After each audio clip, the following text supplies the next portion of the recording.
Something is shifting quietly inside one of the most organized religious institutions in the United States. Across hundreds of Latter-day Saint congregations, the unpaid men who carry the day-to-day spiritual weight of the church are stepping down earlier, asking for release sooner, and in a growing number of cases, leaving their wards entirely and selling their homes within months of being released. In Utah County, the heart of Mormon country, members have begun to notice bishops serving 6 months, 12 months, 18 months, and then disappearing. Online, in quiet forums and in the comment sections of ex-Mormon channels, the same phrase keeps surfacing in different words. I grew up without a father. He was at the church. The Church of Jesus Christ of Latter-day Saints does not publish statistics on bishop burnout. It does not release data on how many men ask to be released early. It does not acknowledge, from the pulpit, what is happening in its own wards. But the stories are accumulating, and they all point in the same direction. The calling that Mormon culture treats as the highest honor a man can receive is quietly breaking the families it promised to protect. This is not a story about faith. This is a story about structure. About what happens when an institution builds its entire theology around the eternal family, and then builds its operational model on the unpaid, unlimited availability of fathers. About the wives who learned to stop waiting. About the sons and daughters who grew up watching the back of a man walking out the door. And about the bishops themselves, who are finally, cautiously, beginning to speak. Part 1. The job nobody applied for. To understand why these families fracture, you have to understand what the position of bishop actually demands. A bishop in the LDS Church is the presiding authority of a ward, the local congregation of roughly 200 to 400 members. He is not a trained clergyman. He has no theological education. He receives no salary and no benefits. He is an ordinary man, usually in his 40s or 50s, with a full-time job, a family, and a mortgage, who is called into the stake president's office one day and told that the Lord has chosen him. He serves on average for about 5 years, and during those 5 years, his schedule looks nothing like the life he had before. He runs bishopric meeting on Wednesday nights with his 2 counselors. He runs ward council on Sunday mornings, often arriving at the meeting house before 7. He conducts worthiness interviews with every adult member of the ward annually, and with youth as young as 12, a practice that has drawn increasing criticism in recent years. He signs every temple recommend. He oversees fast offerings, welfare assistance, and confidential tithing declarations. He presides over membership councils, the formal disciplinary proceedings that can affect a member's standing in the church. He counsels couples through infidelity, addiction, and divorce. He takes phone calls during dinner, during his children's birthdays, during the night.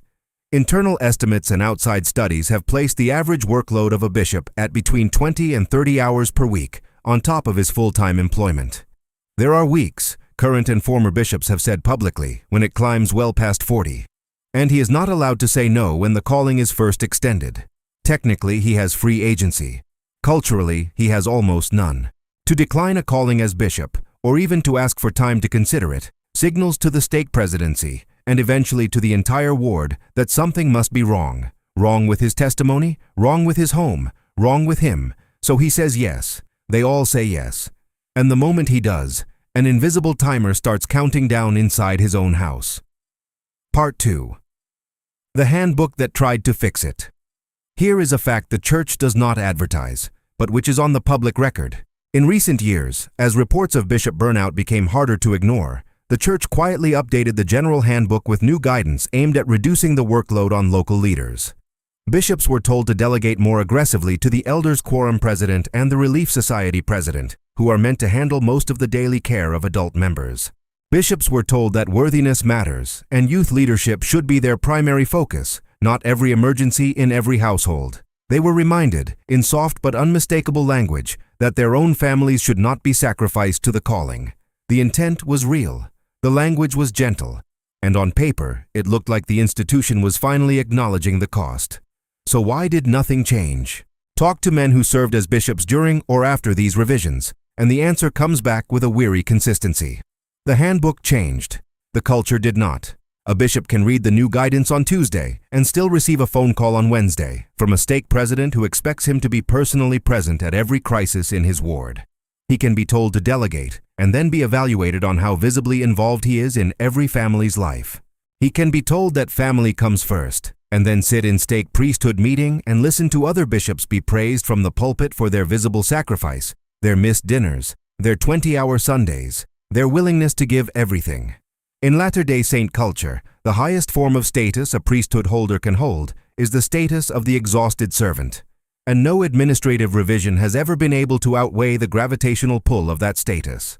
So the men continue to say yes, they continue to miss dinner, they continue to leave their wives sitting in the pew alone. And every few years, the church updates the handbook again, and the families continue to pay the same invoice they have been paying for generations. Part 3. The wives who stopped waiting. The women married to bishops have, until recently, been almost entirely silent. Mormon culture does not leave much room for a bishop's wife to complain. She is expected to smile, to support, to raise the children quietly, and to treat her husband's absence as a form of shared sacrifice that will be rewarded in eternity. But in the last few years, these women have begun to speak, usually anonymously, in online forums, in letters to ex-Mormon channels, and in the comment sections of investigative videos like the ones you may already be watching. One woman, writing recently about her husband's 12 years in a bishopric, including several as bishop, described what happened after he was finally released. He had a mild stroke shortly after the release, she wrote, and his personality changed. The marriage that had survived the calling did not survive the aftermath. She left the church. He remained, still committed, still convinced the sacrifice had been worth it. His health visibly eroding. Another woman, the daughter of a man who served successively as first counselor, bishop, counselor in the stake presidency, stake president, and eventually stake patriarch, wrote that she grew up feeling she had never really had a father. He was at meetings, he was at interviews, he was at the church, and the whole time, he taught her that this was what love looked like in a righteous Mormon home. There is an unofficial phrase inside Mormon culture for women like these. They are called bishops' widows, married women with living husbands who are simply never home. The phrase is spoken half as a joke, the way communities joke about things that hurt too much to say seriously. But the pattern behind the joke is not funny. The women who lived it described the same slow arc, over and over. First, pride. Then, exhaustion.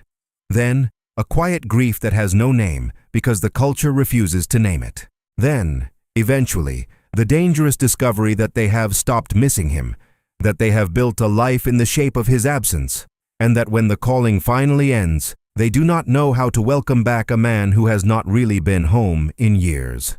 Part 4. The children who grew up waiting. The children are the part of this story the church has the hardest time addressing because they are the ones who never agreed to anything. The wife, at least, chose the marriage. The bishop, at least, accepted the calling. The children simply inherited the consequences. And now, 20, 30, 40 years later, those children are adults, and many of them are finally saying out loud what they could not say as kids. A man from a ward in the western United States, writing in a public thread last year, described his father's 20-plus years of combined service in various priesthood leadership positions. He said he respected his father. He said he understood, intellectually, that his father loved the church. But he also said, and these words appear in one form or another in dozens of similar accounts, that he had grown up without a dad, that his father was physically present for a handful of hours each week, and spiritually present for even fewer, that he had learned, very early, that his needs would always be subordinated to the needs of the ward. He is still technically a member of the church. He is inactive. His issue, he said, is not with the doctrine. His issue is with what the doctrine cost him. Another account, this one from a grown daughter, described watching her mother serve dinner for 6 people at a table where one chair was always empty. She described her mother's smile at church, the careful public performance of the supportive bishop's wife, and the private exhaustion that nobody in the ward ever saw. She described learning, without anyone ever teaching her directly, that a good Mormon woman waits, that a good Mormon woman does not complain, that a good Mormon woman builds her entire life around the empty spaces her husband's calling leaves behind. And she described marrying, in her 20s, a man who was not a bishop, not even in the bishopric, and discovering that she had already absorbed the script, that she had already learned how to disappear inside her own marriage, that the calling her father had accepted decades earlier had shaped the way she understood love, and she had handed the same shape to her own children before she even realized she was doing it. This is what makes the bishop's story different from the ordinary story of a workaholic father. A workaholic father is a personal failure. A bishop is a structural one. The absence is not a flaw in the system. The absence is the system. Part 5. The doctrine that does not match the structure. The central promise of Latter-day Saint theology is the eternal family.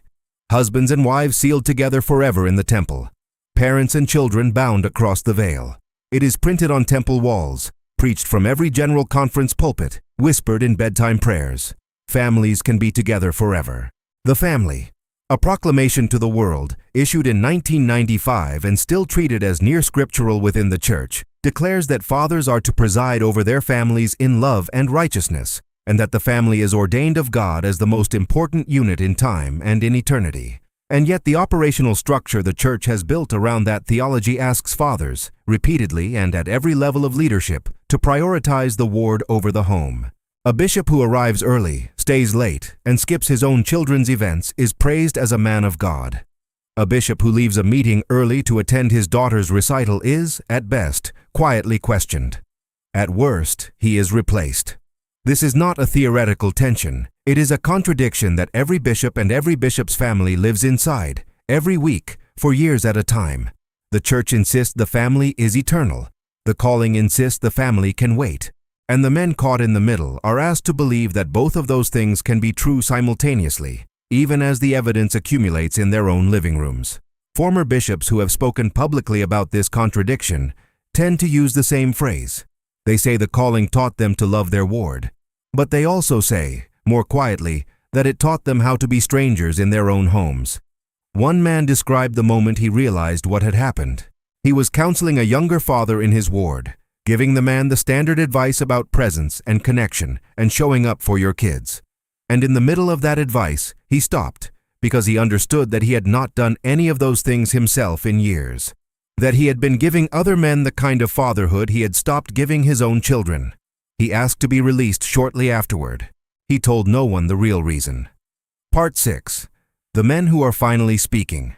The most significant shift in this story is not what the wives are saying or what the adult children are saying. It is what the bishops themselves are starting to say. For decades, ex-bishops stayed quiet. To speak critically about the calling, even after serving honorably, was understood inside Mormon culture as a kind of betrayal. It suggested a lack of gratitude, a weakness of faith, a man who could not handle what the Lord had asked him to carry. But the silence is cracking. Former bishops, some still active members of the church, are now describing publicly what the calling did to their marriages, to their health, and to their relationships with their children. They describe 60 and 70-hour weeks when counting their day jobs and their ward duties together. They describe anxiety and depression that they could not admit to anyone inside the ward, because a bishop is supposed to be a source of strength, not a man in need of it. They describe the strange grief of being released, expecting relief, and discovering instead that their children had already built lives that no longer had room for them. They describe, in the language of men who have finally stopped performing, realizing too late that they traded years they could not get back for a calling that has long since been given to someone else. And a smaller but growing number of them are describing something even harder to say, that they would not do it again, that if they could go back, they would have chosen differently. That the Lord, in their understanding of Him now, would not have asked them to hand their own children the leftovers of a father. These are not men who have left the church in anger. Many of them are still faithful. Many of them still attend every Sunday. But they have stopped believing that the calling they accepted was worth what their families paid for it. And that quiet reckoning, happening in wards across the United States right now, is the real story behind the numbers nobody publishes. The Church of Jesus Christ of Latter-day Saints teaches that the family is the most important unit in time and in eternity. It teaches that fathers are to preside in love and righteousness. It teaches that eternal families are the entire point of the restored gospel. And at the same time, it operates on a model that requires fathers to give their evenings, their weekends, their attention, their energy, and their presence to everyone in the ward except the people who share their last name. It asks wives to call that absence support. It asks children to call it righteousness. It asks the men themselves to call it honor. And when the calling finally ends, it asks everyone involved to pretend that nothing was lost. But something was lost. The wives who stopped waiting know it. The children who grew up watching the back of a father walking out the door know it. The bishops who sat at their own kitchen tables, years after their release, counting the birthdays and the bedtime prayers and the quiet Saturday mornings they had traded away. Know it.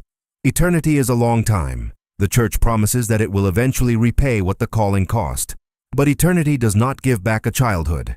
Eternity does not rewind a marriage.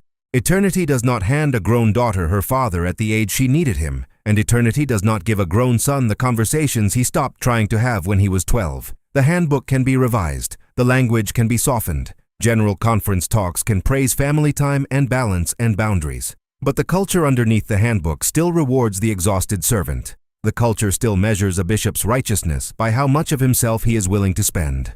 And until that changes, the invoice will keep arriving, ward after ward, family after family, generation after generation. If you grew up in one of those houses, waiting for a father who was always at the church, and you have spent years wondering why your childhood felt so quiet, you are not broken. You are not ungrateful. You are not faithless. You are simply someone who finally understood what the calling cost, and who is no longer willing to pretend the cost was free. That clarity is something the church will never hand you from the pulpit.